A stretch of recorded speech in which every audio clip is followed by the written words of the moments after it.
Ladies and gentlemen, hello.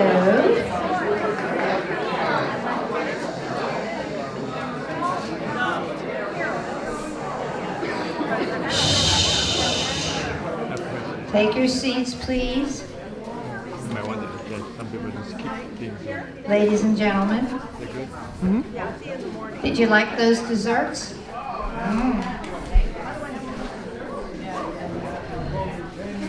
Our President, Harold Kaufman, wants to say a few words. He's already elected, so it's not a campaign speech and it's not anything like that, but here you go, sir.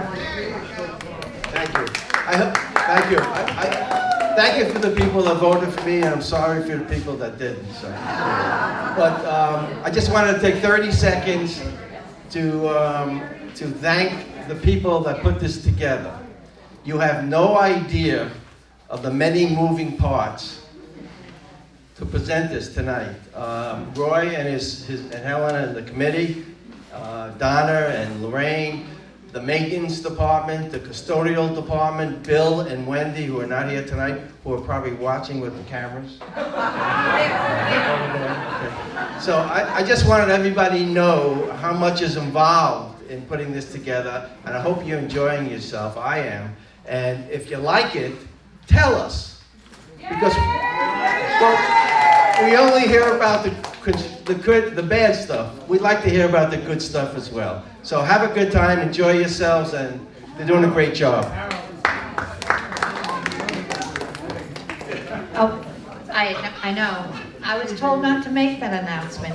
We need people who are interested in participating in the Seaplace committees.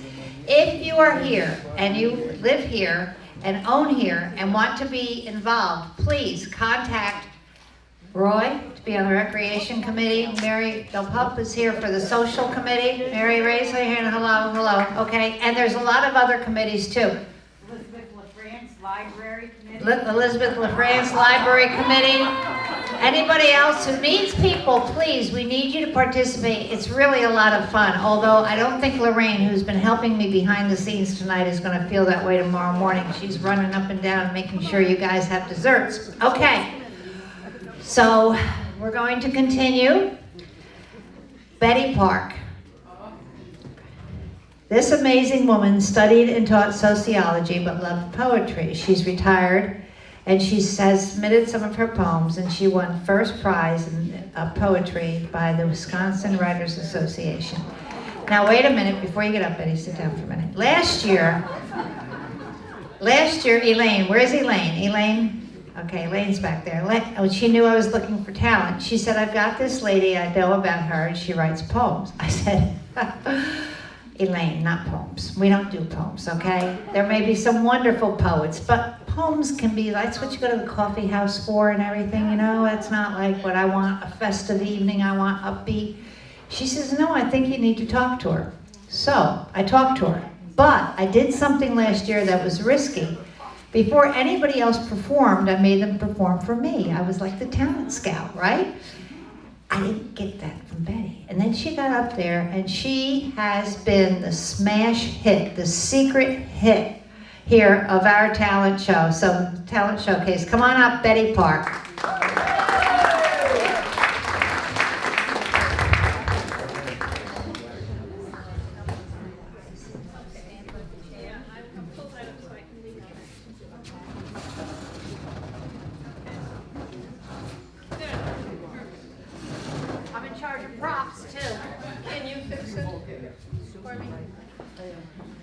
Okay, I did use up most of my funny poems last year.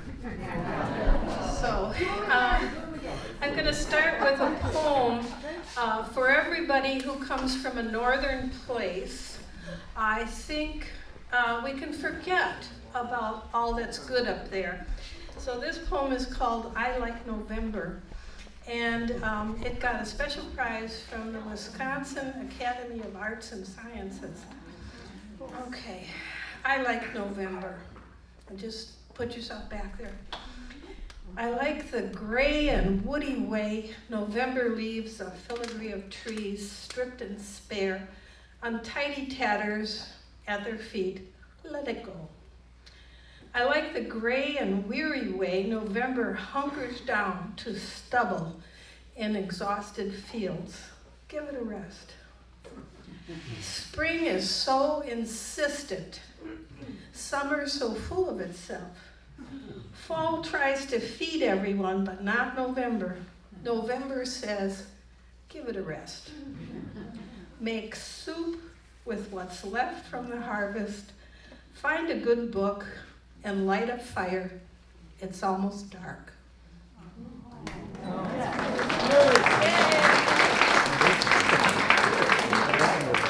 yay for November. All right, this next poem is about my dad, and it's about a wonderful old tavern and fun hall and called Pilgrim Hall in Milwaukee. And this poem is coming out in a book about Milwaukee that's coming out this April. Okay, it's called Hard Time. He threw hard time parties. You were to come dressed as if you were busted, broke. Once a guy came wearing only a barrel, held up by 2 red suspenders over his bare shoulders. The food was cheap and good. They always passed a hat to pay for the band. There is one blurry picture of the whole grinning gang taken the year when even the photographer was drunk. Dad always felt sorry for people who didn't like parties, dancing, or free and noisy parish festivals. If he saw someone glum just sitting out the fun, he'd shake his head. Then with regret in his voice, he'd lean toward you and say, who don't want to dance? That's their hard time. Isn't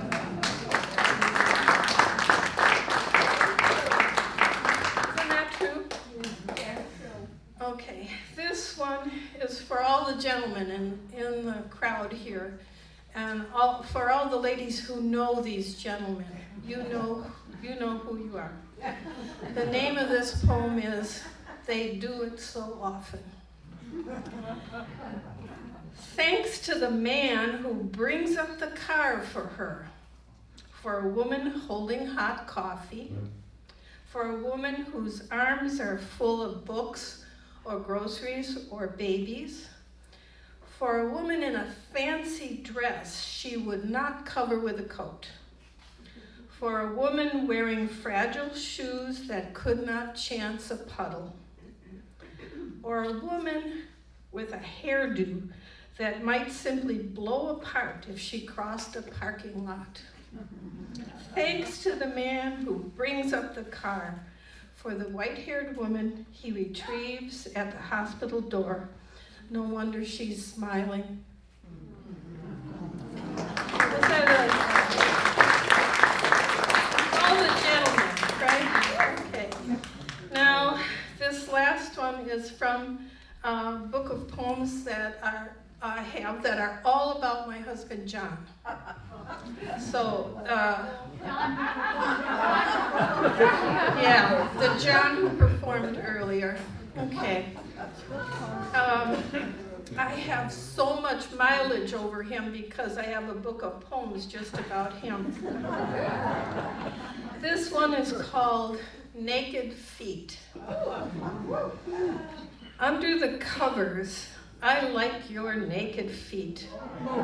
Sweet. Rough enough so I feel your sole and heel slide down my cool shin. No socks, please. Against my arm, your breath is warm, comforting. I like your bulk, the shape, the lump when you are there. Underwear, if you must. I trust you'll know when it should go.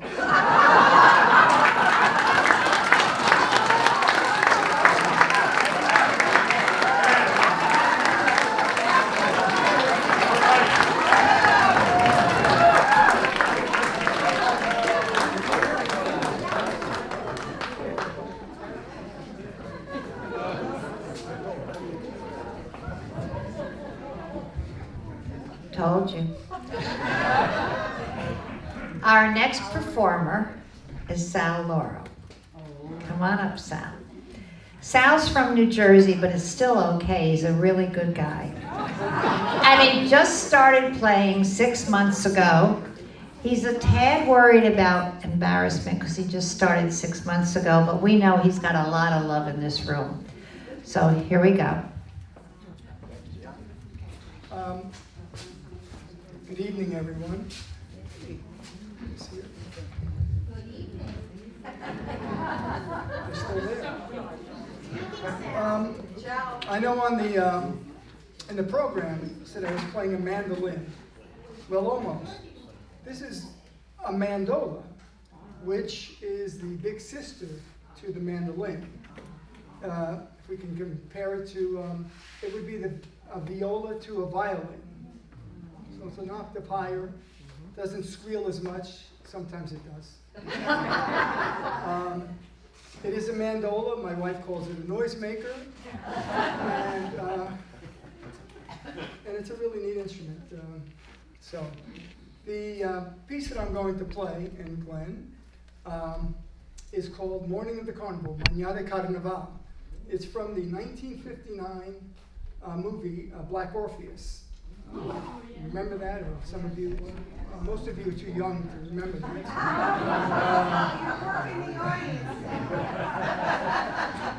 Gotta get them on my side. This is one of the tunes, obviously, in the piece. It was by Luis Bonfa. Luis Bonfa and Antonio Carlos Jobim are responsible for bossa nova and samba, the beginnings of that music, and from Brazil. And it's a French film, interestingly enough. And when Luis Bonfa wrote this piece, the French director said, "Nah, I don't like it, no, come back with something else." So he wound up writing something else, and then he didn't like that either. So he said, "We'll go with the first one, Mañana de Carnaval." In fact, that year, the next year, 1960, it was the second most recorded music that year. I don't know what the first one was. So, tribute. Jerry? So, here it is. We'll try to do it. You might recognize it. You might not. Oh, I know. Oh, one other thing. It is a, I'm sorry. It really is a haunting melody. It really is. And you might have nightmares tonight. I don't know. We're going to try. Let's see if this works.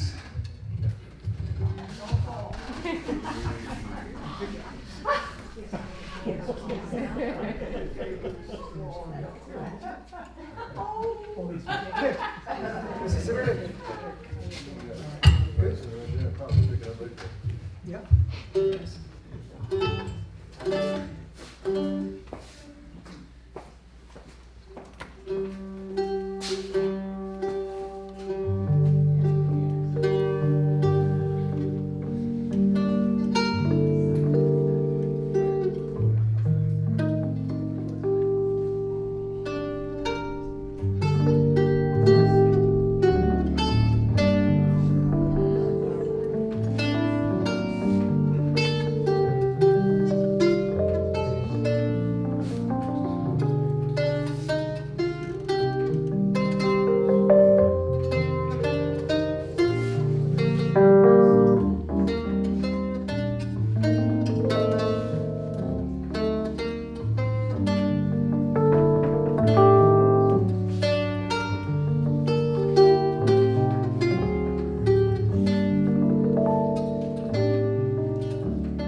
Was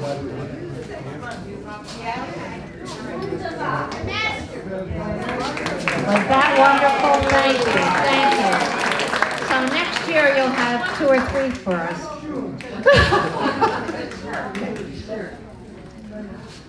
So we're just doing a little technical change here. And the next act I'll introduce in a minute.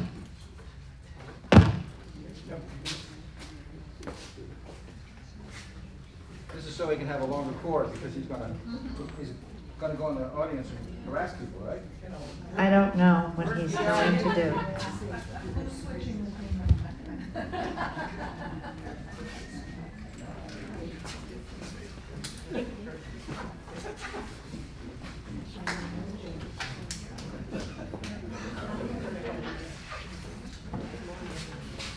Some people think, you probably think I'm a comedian, that's right. No, I think we know your talents. Not that you're not funny too, but you're better than that.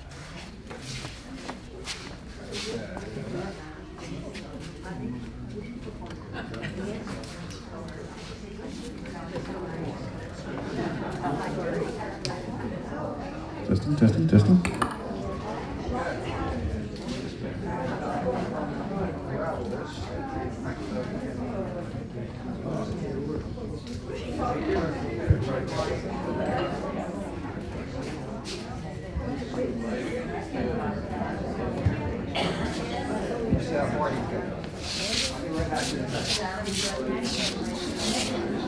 Testing, testing, testing. All right. Thank you. It's going to be quite the trip.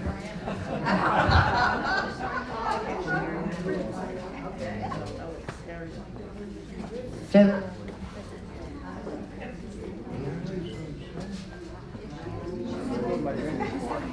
oh. Okay.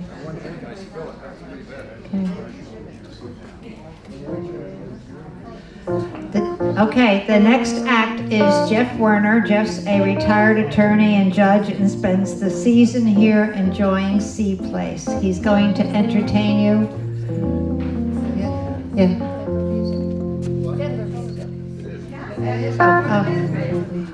I couldn't hear, I'm sorry. All right, Jerry, now. There we go. Oh my God. Whoops. I'm sorry. Give me that.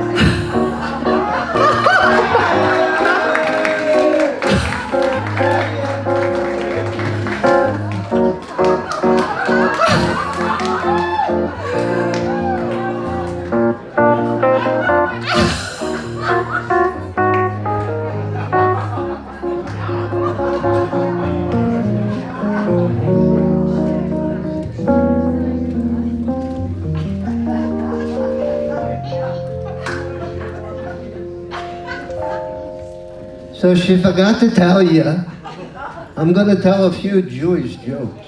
My name is Jeff Werner. Werner, you speak it too? Werner. And I'm supposed to tell you, I'm Jewish. But I think you figured that out already. I have been recruited here. I have been recruited here tonight from the audience to the stage to tell a few Jewish jokes. Am I a talent now? Yes. I asked my non-Jewish wife, Donna Cornell. You know the one that keeps popping up here? That one. She said to me, no. She said, but you can speak with a Jewish accent. And I have 7 minutes open and no one else to fill it, so you better be funny. I repeated to her, as I have so often, during our 35 years of marriage, Jewish is a people. The language is called Yiddish, not Jewish. You got it? Got it. So, for a few minutes, pay attention, please. I'm going to come to you because I know you people in the back can't see a damn thing. Hello? I'm going to talk to you a little bit about the genesis of this Jewish turn to the humorous. Jewish humor is this one standard view. I think I want to take this away from there. It's all about coping. Jews were miserable, and laughter kept them going. Commentators suggested that the Jewish jest is a survival tactic. By altering one's perspective, the Jews can accept the unsympathetic world for what it was. Want to alleviate your big-time worries? The Yiddish proverb advises, put on a tighter shoe. Some wonder whether Jewish humor, now maybe I'll turn around and look this way. Jewish humor will continue to flourish in the years ahead. Will the Jewish funny bone calcify with assimilation? Will the old Jewish comic themes of biting social commentary, uncomfortable satire, the undermining of the high and mighty, arguments with everyone including God, and sheer cleverness continue to drive Jewish jokes? The traditional answer to all these questions is, who knows? Who knows? So let's focus on what we do know, and we know it well. The classic plight of the lives of the elderly Jewish couple. Did you miss me?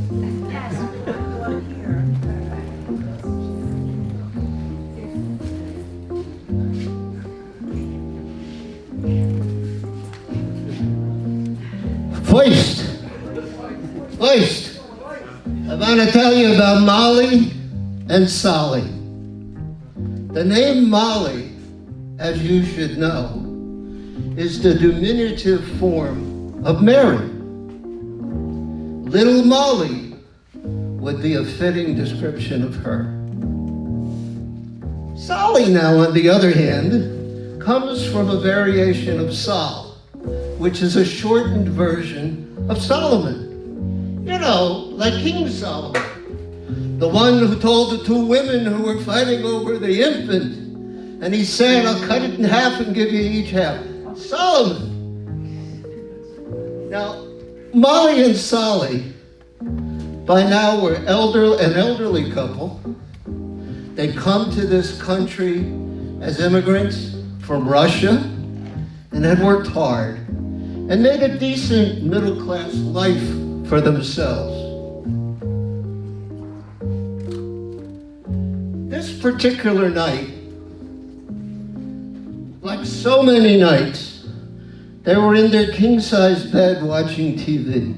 Are you laughing because it's so familiar, yes? But it always seemed as if there was a ravine running right down the middle of the bed, isolating each to their own separate pieces. Strangely, however, on this particular night, Molly felt Sally's hand rubbing her knee. Wait, what's this? And then he was rubbing her behind. Oh my God, she says, I ain't seen this in a long time. And the next he was rubbing her thigh. Molly at this point was beside herself. She said to herself, the next move he makes, I'm gonna jump to the other side. But there was no next move. Molly took a deep breath and said, so why did you stop it? And Sally replied, because I found the TV remote.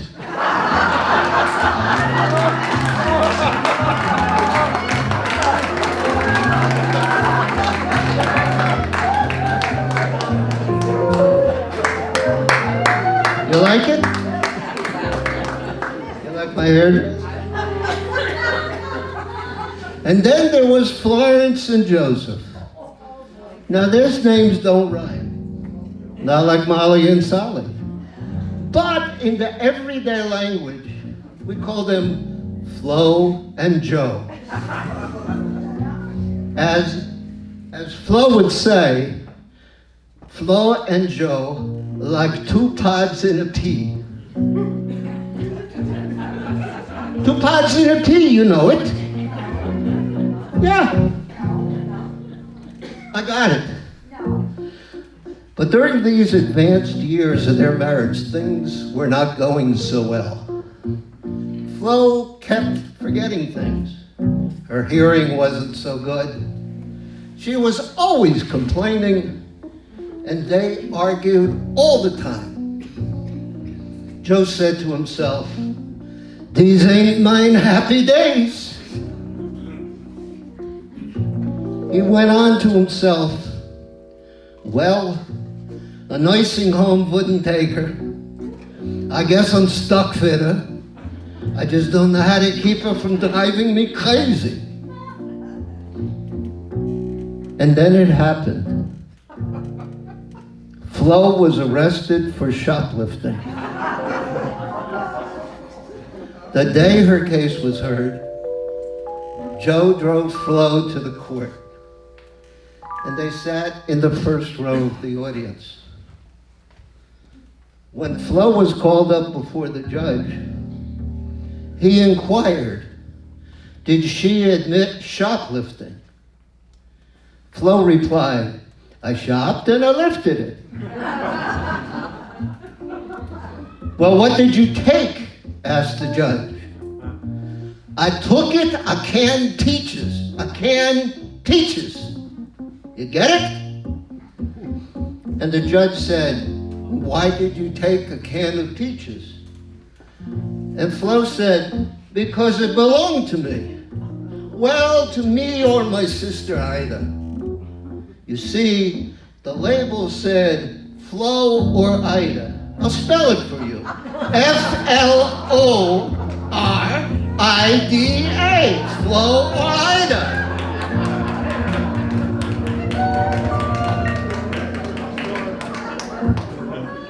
The judge's response was, "That is the lamest excuse I have ever heard." "How many peaches were in the can?" asked the judge. Flo replied, "There was 4 peaches in the can, 4 peaches." "Okay," said the judge, "I sentence you to 4 days in jail." Suddenly, Joe jumped up, and in a loud voice he said, Your Honor, they forgot to tell you. She also stole it, the canned peas."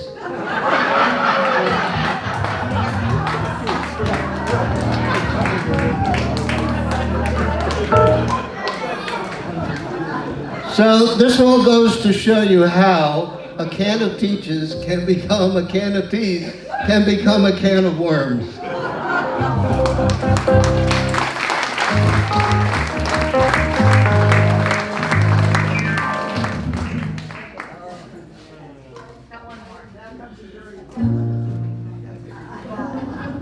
Keep your fingers crossed. And finally, there was Sadie and Sam. It was 1926, and an elderly Jewish couple, Sadie and Sam, lived in an apartment in the Bronx. They had managed to get by on little. Sadie had an old sewing machine, and she worked at home doing piecework. Sam worked as a garment cutter and a presser in a loft building in the Schmatta district in Manhattan. Schmatta. S-C-H-M-A-T-T-A. Schmatta. You never knew how to spell it, did you?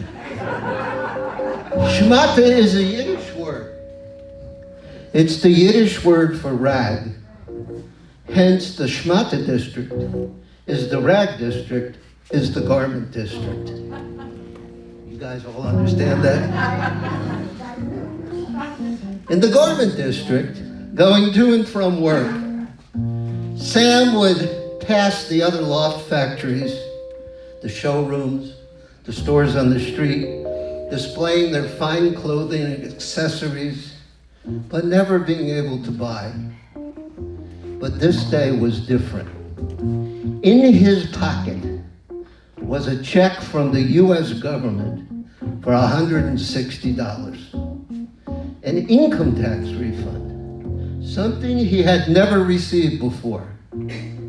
He skipped lunch, went to a bank, cashed the check, and put the money in his trouser pocket. After work on this day, as Sam strolled the sidewalk from work, he came upon a Florsheim shoe store with its luxurious display of men's shoes in its right window, because the left window was ladies, the right window was men, and down in the corner he saw it, a pair of brown alligator shoes. After paying $40, his fondest dream was realized. The clerk put the brown alligator shoes in their box, folded the tissue paper over them, put on the lid, tied it with a string, and said, "Have a nice day, sir." So Sam was on his way home, and he was worried that Sadie would disregard his new brown alligator shoes. She often disregarded whatever he did. And Sam was sure this would happen, since whenever he entered a room that Sadie was in, she would look him over from top to bottom.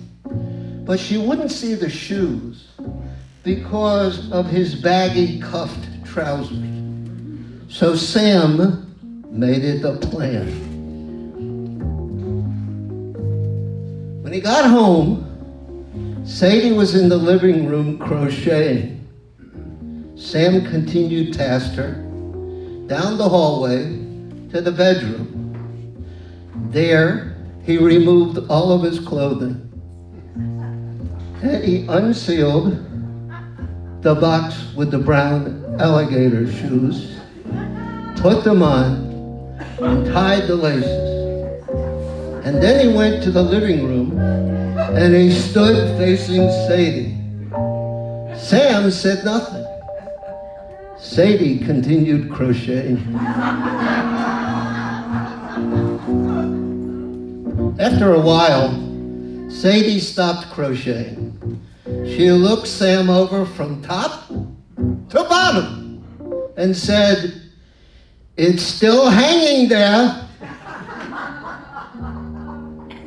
Disappointed, Sam responded to Sadie, "It ain't hanging there.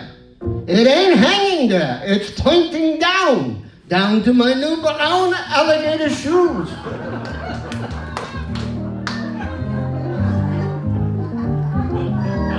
Sadie continued crocheting.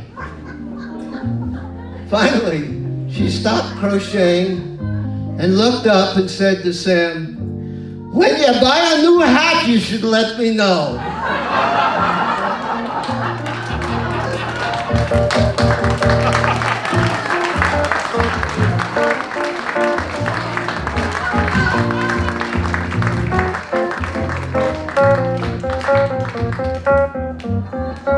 There are few words to say.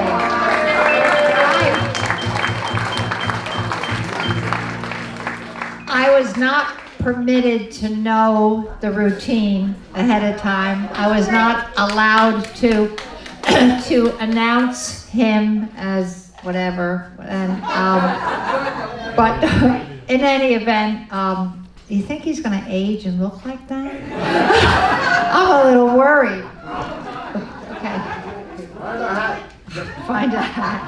I got that hat at the flea market. No, at the church they had a sale, and it was 50 cents sitting there, and I saw the long things and the jiggers, and I said, "You want to do something And so I did, 50 cents. Okay. So our last performer is going to, I'll be introducing him in a minute, but I think Lorraine, you wanted to say something? Lorraine's my cohort and worker bee and helps me out immensely. Okay.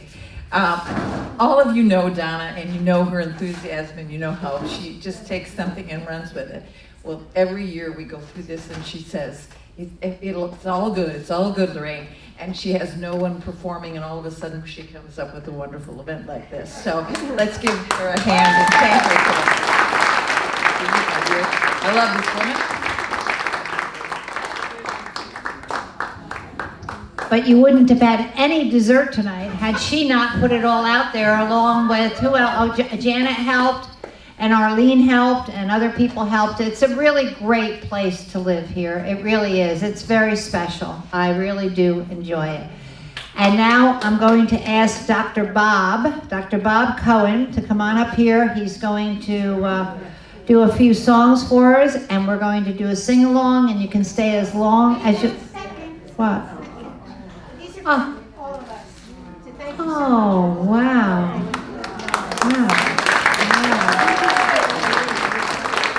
And people are asking me to make sure I get Marge to sing in a few more songs next year. She's so talented, so thank you. They're all talented. Okay, so Dr. Bob, as I call him, started music, classical piano at age 6. Roy wants to say something. Okay, hold on a minute. Sure. Ooh, it's working. Just wanted to say thank you to Donna for putting on, I think, a wonderful evening, a wonderful show. And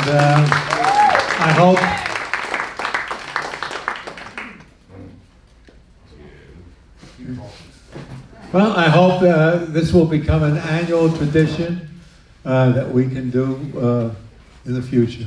Thank you very much, Donna. Well, thank you for your leadership. A lot of thank yous tonight, huh? That's great. But I want to tell you about Dr. Bob Cohen. He started a musical career at age 6 doing classical piano.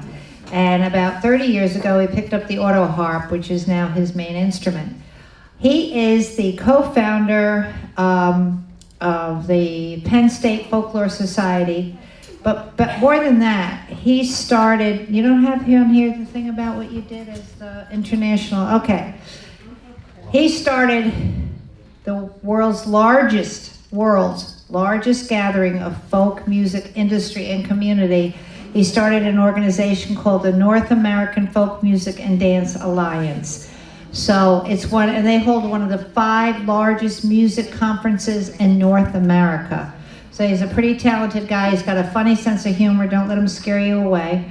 And are you going to sit over here, sir? Where are you going to sit? You ready? I'm ready for you. Are you ready for me? Ooh! All right. Okay. Take your time, friend. All righty. All right, I need a mic. This is the sing-along part. You want to hold the mic or have it get down here? Anywhere. How about this? Here. Actually, I'm starting with that. Thanks. And we can hold this. And put this here. All righty. The organization that you were talking about is called, well, it started off being called the North American Folk Music and Dance Alliance, which was too long, so the board changed the name to Folk Alliance International, FAI. And with all due respect, I simply participated in its formation. My wife, Diane Tankel, had a lot more to do with it. It was the idea of a lady named Elaine Weissman, who was one of the people running the California Traditional Music Society, CTMS. And she held a conference out in Malibu, to which we went. And the question was, should we form a cover organization for folk music? Everything else had a cover organization, folk had nothing. So it was concluded we should, and we elected 17 reps from all over USA and Canada, and the problem, of course, is the organization didn't exist, there wasn't any money, and we're the ones that ended up housing the formation meetings. 17 reps from all over the place, 2 4-day conferences through the, 1989. And we also ran the first FAI conference in Philadelphia. We had, 220 people, I think it was, at some motel. Well, I don't know what we had. The conference is always in February. We don't have the figures for this year yet. But last year we had 2,800 people from 34 countries. Whoa, which is why it's so big.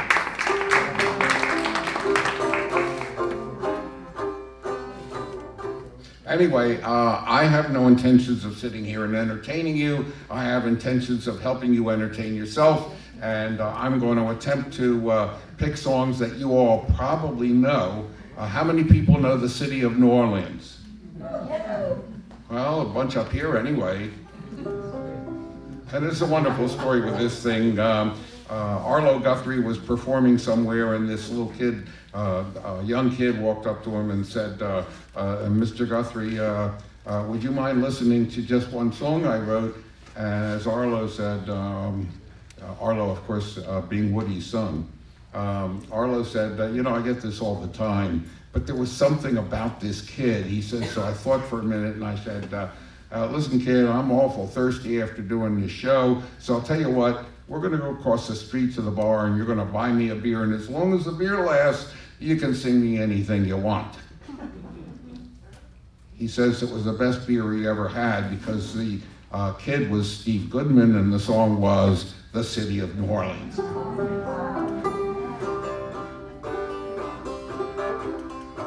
So all you have to sing, and the chorus goes, good morning, America, how are you?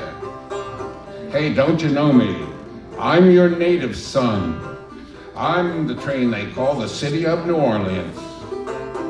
I'll be gone 500 miles when the day is done. That's the chorus, and everybody sings along when we get to it. Riding on the City of New Orleans, hailing our central Monday morning rails. 15 cars and 15 restless riders, 3 conductors and 25 sacks of mail. All along the southbound Odyssey, and the train pulls out Kankakee, rolls along past houses, farms, and fields, passing towns that have no names, freight yards full of old black men, and the graveyards of rusted automobiles. And here it comes, singing good morning America, how are you? Say, don't you know me, I'm your native son. Hey, I'm the train they call the City of New Orleans. I'll be gone 500 miles when the day is done. Dealing cards with the old men in the club car. Penny a point, there's no one keeping score. Hey, pass the paper bag that holds the bottle. You can feel the wheels are rumbling beneath the floor. And the sons of Pullman porters and the sons of engineers ride their father's magic carpet made of steel. Mothers with their babes asleep, rocking to the gentle beat, and the rhythm of the rails is all they hear. Saying, good morning America, how are you? Say, don't you know me, I'm your native son. Hey, I'm the train they call the City of New Orleans. I'll be 500 miles when the day is done.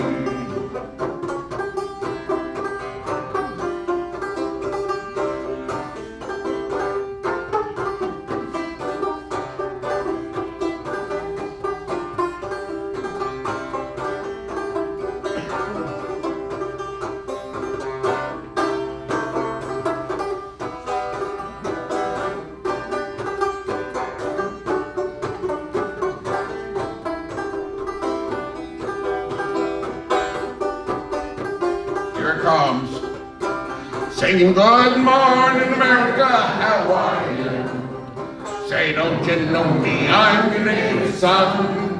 Hey, I'm the train they call the city of New Orleans. I'll be 1,500 miles when the day is done. Nighttime on the city of New Orleans. Changing cars in Memphis, Tennessee. Hey, halfway home and we'll be there by morning. With the Mississippi darkness rolling down to the sea. And all the towns and people seem to fade into a bad dream. Still rails, they still ain't heard the news. Well, the conductor sings his song again, and passengers will please refrain. This train gonna disappear in the railroad news. Singing good night, America, how are you? Say, don't you know me, I'm your native son. Hey, I'm the train they call the city of New Orleans. I'll be 100 miles when the day is done. Again, singing good morning America, how are ya? Say, don't you know me, I'm your native son. Hey, I'm the train they call the city of New Orleans. I'll be 100 miles when the day is done.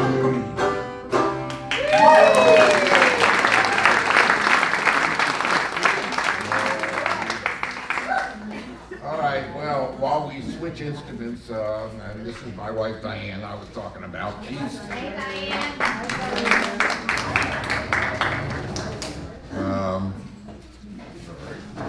have a chair there. And this is my friend Charlie Miller, and he's also from the Philadelphia Folk Song Society, which, by the way, is one of the premier folk song societies of the world, actually. The Philadelphia Folk Festival is considered the granddaddy festival of North America. The Newport Folk Festival started 1 year before Philadelphia, but it stopped for many, many years. Philadelphia, once it started 1 year later, has never stopped.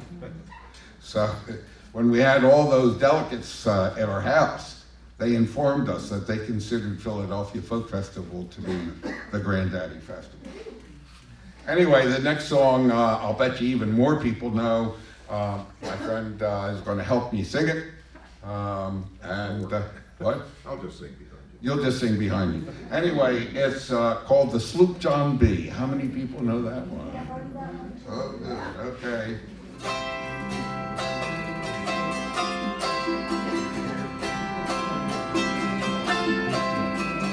We come on the sloop John B., my grandfather and me.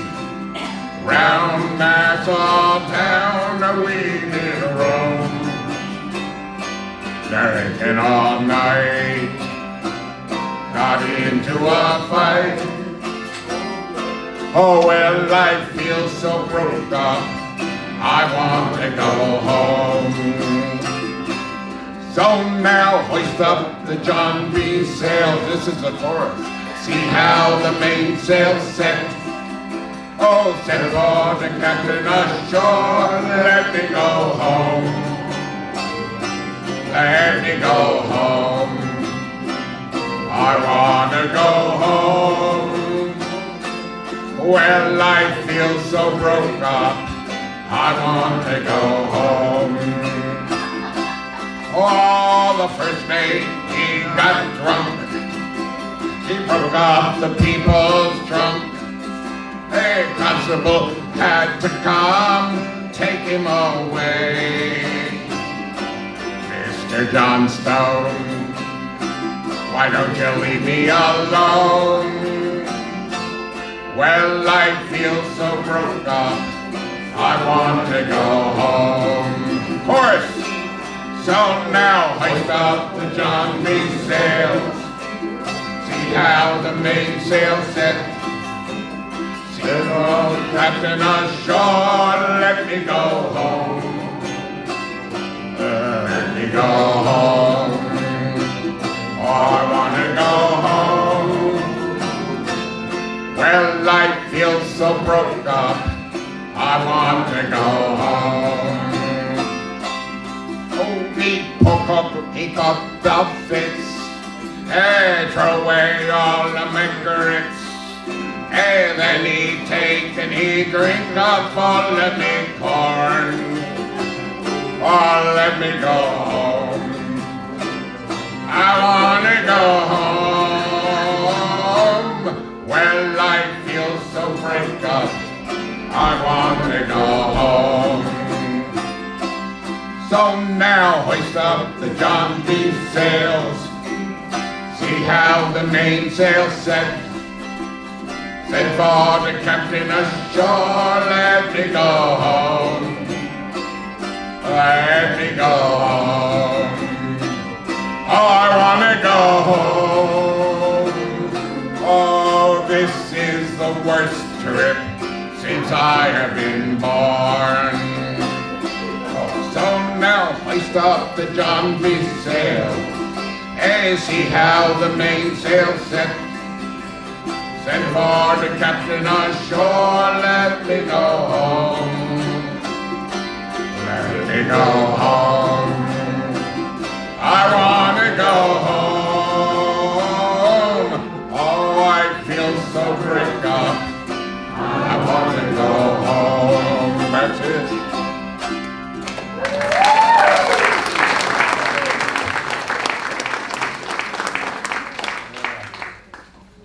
By the way, that song has an interesting story.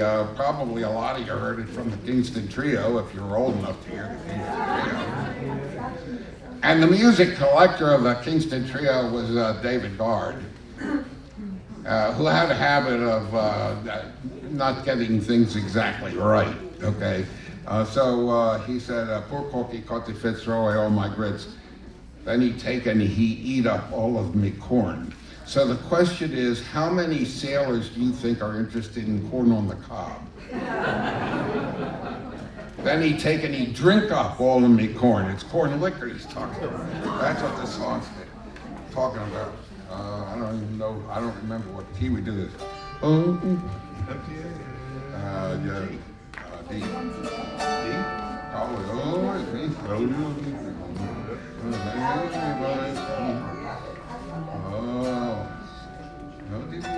Yeah, I'll do.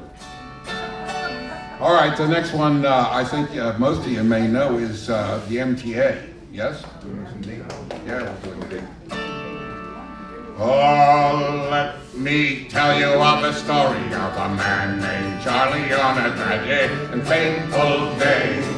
He put 10 cents in his pocket, kissed his wife and family, went to ride on the MTA. Well, did he ever return? No, he'll never return, and his fate is still unlearned. Oh, he may ride forever neath the streets of Boston. He's a man who never returned. How about a free up to eat? Up to eat. Oh, Charlie handed in his time at the Kendall Square station, and he changed for to make the train. Oh, when he got there, the conductor told him one more nickel. Charlie couldn't get off of that train. Oh, did he ever return? No, he never returned, and his fate is still unlearned. He may ride forever neath the streets of Boston. He's a man who never returned. Oh, all night long Charlie rides through the subway crying, what will become of me? How can I afford to see my sister in Chelsea or my cousin in Roxbury? Oh, did he ever return? No, he'll never return, and his fate is still unlearned. Poor old Charlie may ride forever in the streets of Boston. He's the man who never returned. Charlie's wife goes down to the Scully Square station every day at 2:15. And through the open window she hands Charlie a sandwich as the train comes rumbling through. Well, did he ever return? No, he'll never return, and his fate is still unlearned. He may ride forever neath the streets of Boston. He's a man who never returned. Oh, the citizens of Boston, don't you think it's a scandal how the people have to pay and pay? Fight the fare increase. Vote for George O'Brien, get poor Charlie off the MTA. Or else we'll never return, no, we'll never return. And his faith is still unlearned. Oh, he may ride forever neath the streets of Boston. He's a man who never returned. He's a man who never returned. He's a man who never returned. 8-2, Charlie.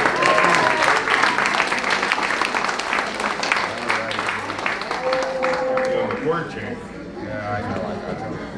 I got my assistant here on the chord check.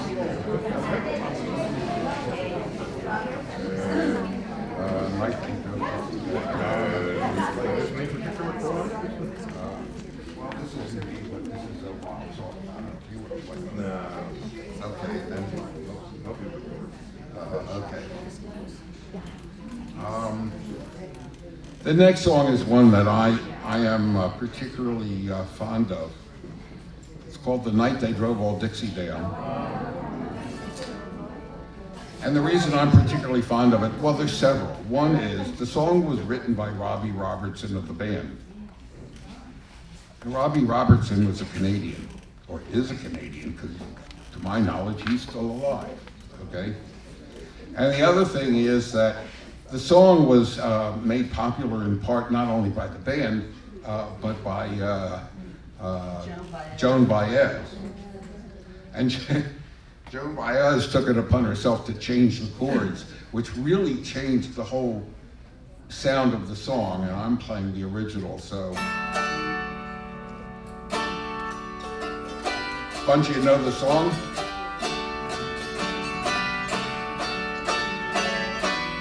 Virgil Kane is my name, and I drove on the Danville train till Stoneman's cavalry came, tore up the tracks again.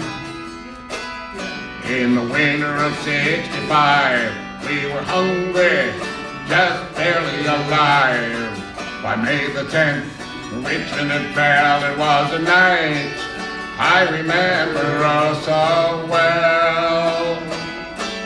Here we go. The night they drove old Dixie down, and all the bells they were ringing. The night they drove old Dixie down, and all the people they were singing, they went, nine, nine, nine, nine, nine, nine. Nine, nine, nine, nine, nine, nine, nine. I'm sorry, the chorus is so difficult to remember. Back with my wife in Tennessee, and one day she says to me, Virgil, quick, come see, there goes the Robert E. Lee. Now I don't mind them chopping wood, I don't care if the money no good. You take what you need and leave the rest, but they should never have taken the very best. The night they drove old Dixie down, and all the bells they were ringing. The night they drove old Dixie down, and all the people they were singing, they went, nine, nine, nine, nine, nine, nine, nine, nine, nine, nine, nine, nine, nine.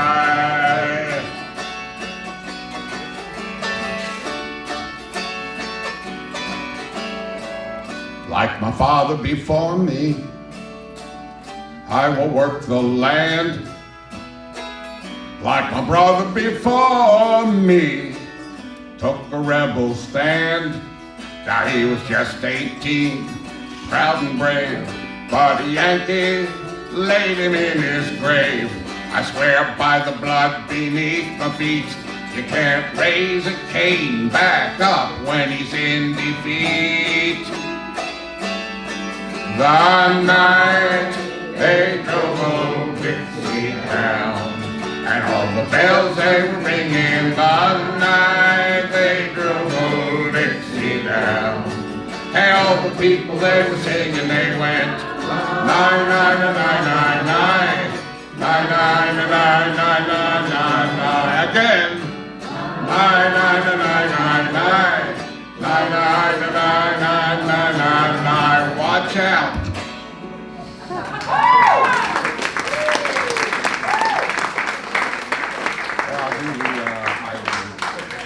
We're going to wrap this up with the last song, Good Night, Irene. And I just wanted to make sure that you got the accolade that you deserve for doing all this.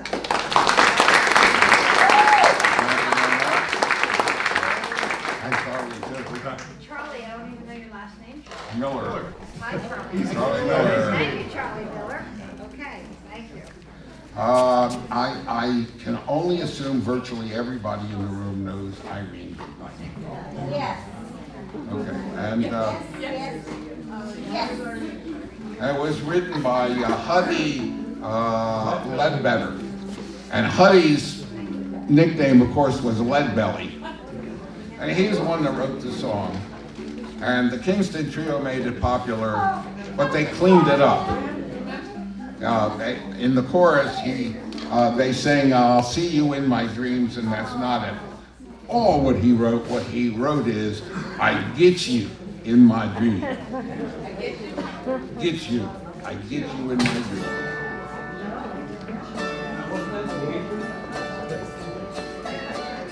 Oh, by the way, people ask me all the time, this instrument's called an auto harp. It was invented by a man named Oscar Schmidt in Philadelphia. And he took a zither and put bars on the thing, and now it's called an auto harp. Last Saturday night I got married. Me and my wife settled down. Me and my wife, we are parted.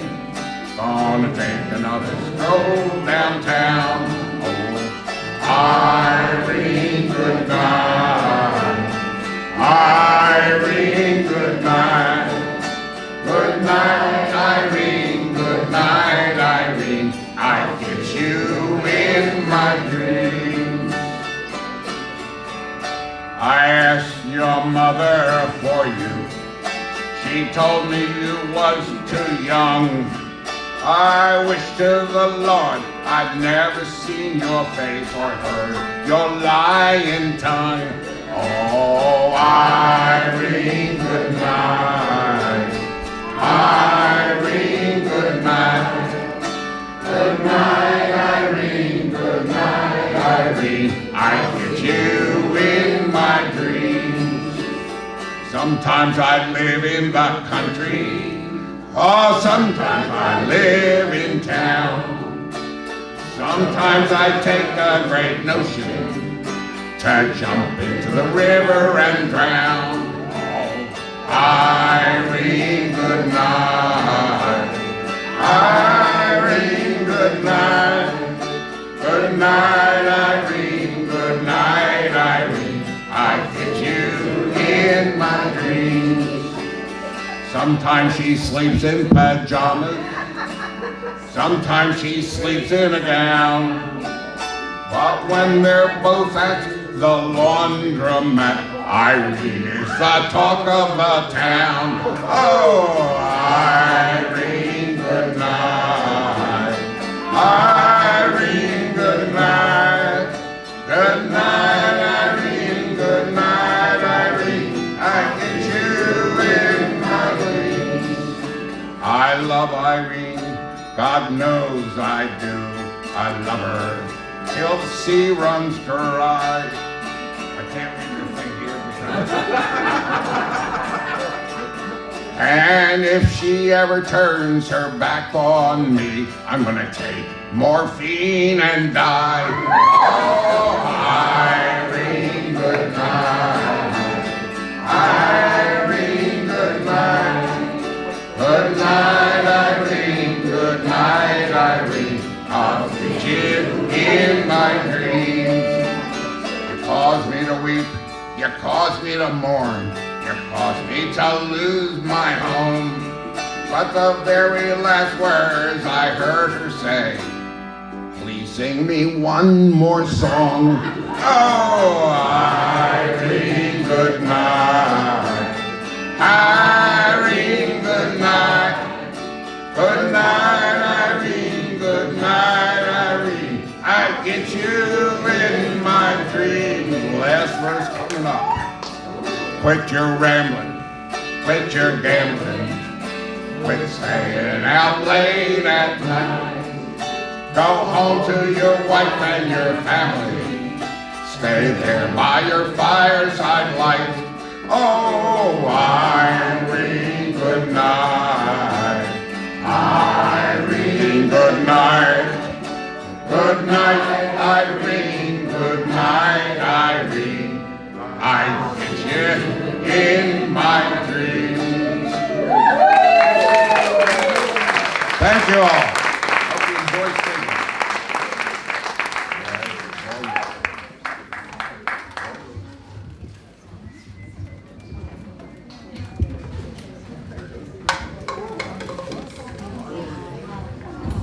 Thank you, everybody, and thank you to the talent and to Glenn Palladino, who was our pianist, who was wonderful. Thank you for coming and supporting us all, really. I hope you had a good time.